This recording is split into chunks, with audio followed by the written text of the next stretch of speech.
네, 안녕하세요. 주도현입니다. 오늘 2월 23일 일요일이고요. 오늘도 이더리움 같이 한번 살펴보도록 하겠습니다.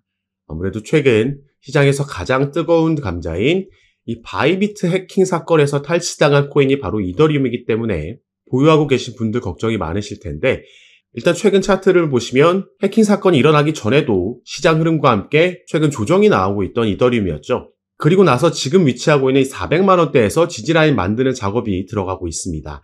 다행히 해킹 사건 이후에 큰 폭의 추가 하락은 나오지 않았고 여전히 지지라인을 유지하고 있다는 점이 그나마 긍정적이다라고 볼 수 있겠는데, 다만 빨간색 장기 이평선 라인이 여전히 저항으로 역할을 하고 있고, 최근 초록색 단기 이평선 라인이 이 밑으로 내려오는 교차 데드 크로스가 나오면서 단기적으로 일단 조금 더 방향성을 지켜봐야 되는 위치다 보여지는 부분이죠.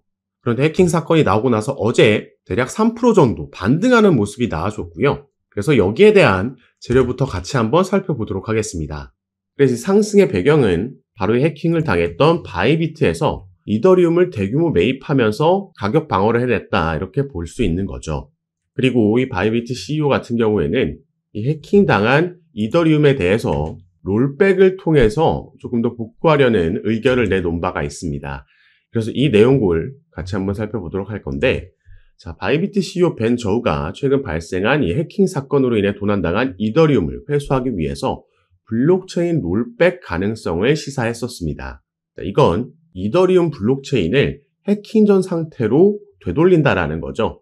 그리고 이건 한 사람이 결정할 문제가 아니고 블록체인 정신에 따라서 커뮤니티 투표로 결정해야 된다라고 얘기를 했습니다.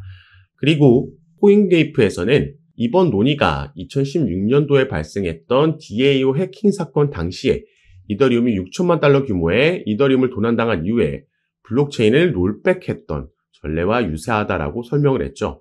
당시 결정은 이더리움을 하드포크시켜서 현재 이더리움과 이더리움 클래식으로 나누는 결과를 초래했었습니다. 그런데 사실 현실적으로 봤을 때는 이번에는 이 롤백에 대한 가능성이 적다라고 보여지고 있죠. 이더리움 개발자가 직접 밝혔고, 이번 해킹에 대한 롤백은 불가능하다 선언했습니다. 그래서 우리가 그 이유까지 함께 알아보도록 할 건데요. 자, 이전 사례들 2010년도나 2016년도 해킹 사건과는 달리 현재의 이더리움 네트워크는 훨씬 더 복잡하고 수많은 실제 경제 활동을 지원하고 있기 때문에 롤백 시의 생태계에 치명적인 악영향을 끼칠 수 있다고 강조한 겁니다. 그리고 이미 이 해킹에 연루됐다라고 알려진 라자루스 그룹은 이 자금을 해킹한 이더리움을 여러 지갑으로 이동시켰죠. 이미 분산시켰기 때문에 롤백의 효과가 없다라고 얘기를 한 거죠. 그리고 2018년에도 페리티 멀티시그 지갑 사건이 있었는데, 이때도 50만 개의 이더리움 피해가 있었지만 롤백 제한이 커뮤니티 내에서 반대됐고요. 그래서 무산이 됐었습니다. 때문에 이번에도 커뮤니티와의 합의가 어려울 거다 설명을 한 건데, 자, 지금 시기가 좋지 않죠. 추가로 4월에 지금 이더리움의 대규모 업그레이드가 팩트라라는 업그레이드가 예정되어 있기 때문에 이번에 롤백을 추진하게 되면 이 업그레이드에도 차질을 빚을 수 있다는 거죠. 당장 다음 주에 이 팩트라 업그레이드가 테스트 단계에 돌입할 거기 때문에 이 시점에서 롤백 논의는 이더리움 로드맵에 부정적인 영향을 줄 수 있다 보고 있는 겁니다. 그래서 롤백이 현실적으로 어렵다라고 판단되는 이 시점에서 그럼 우리가 방금 살펴봤던 팩트라 업그레이드에 대한 기대감을 가져볼 수 있겠고요. 전체적인 시장 상황에도 주목해 볼 필요가 있다는 거죠.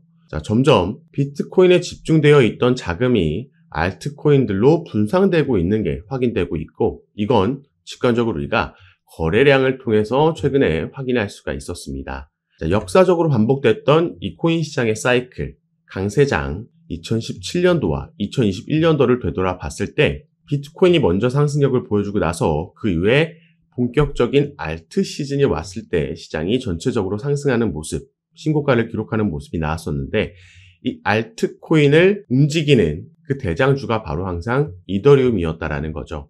그래서 지금 슬슬 1분기에서 2분기로 넘어가는 시점에 그 상승의 시작을 우리가 기대해 볼 수 있지 않을까 보여지는 부분들이 있습니다.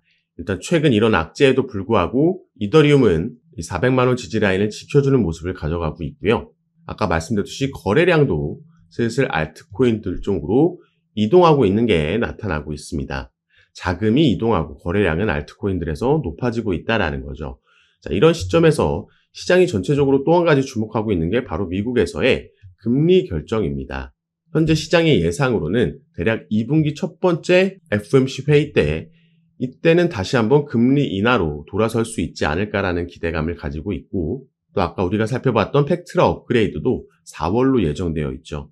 이런 긍정적인 기대감과 소식들이 맞물리면서 1분기에서 2분기 넘어가는 시점이 이더리움이 반등을 보여주는 그런 시점이 될 거라고 보여지고 있고, 이 시점에 맞춰서 알트코인들이 동반 상승하는 알트 시즌이 시작될 수 있다 보여지는 부분입니다. 그래서 이런 부분 여러분들께서도 참고하시고 알고 계시면 좋을 것 같고요. 실시간으로 이더리움이 이 지지라인에서 확실한 돌파를 보여주는지 아니면 추가 하락이 나오는지, 이런 차트의 움직임 같은 경우에는 제가 항상 모니터링하면서 가장 빠르게 저희 정보방에서 공유해드리고 브리핑해드리고 있으니까 이런 부분들도 받아보시고 구체적인 타점까지 확인해 보시면서 여러분들 투자 판단하시는데 참고하시면 더욱 좋을 것 같습니다. 자, 참여하시는 방법은 영상 밑에 더보기란 보시면 링크를 남겨놨습니다. 그래서 이 링크를 클릭하시고 정보방 입장하시면 앞으로 우리 코인 시장에 영향을 줄 수 있는 이 거시경제 이슈들부터 이런 이슈에 따라서 시장을 어떻게 반응하는지 확인하고 여기에 알맞는 대응 방법, 구체적인 타점까지 공유해 드리면서 여러분들과 함께 매매를 진행하고 있습니다. 시장의 움직임이 빠르게 나올 때에는 제가 이렇게 미리 촬영하고 나중에 유튜브에 업로드한 영상을 보시고는 실시간으로 대응을 하실 수가 없기 때문에 이런 정보들과 대응 방법 받아보실 수 있도록 미리 입장하시고 여러분들 투자 판단에 참고하시면 더욱 좋을 것 같습니다. 그래서 올 한 해 기대되고 있는 이 코인 시장의 강세장에서 영상 시청하시는 구독자분들 모두 꼭 큰 수익 얻어가시는 한 해로 만드셨으면 좋겠고요. 오늘 영상도 끝까지 시청해 주셔서 너무 감사드립니다. 감사합니다.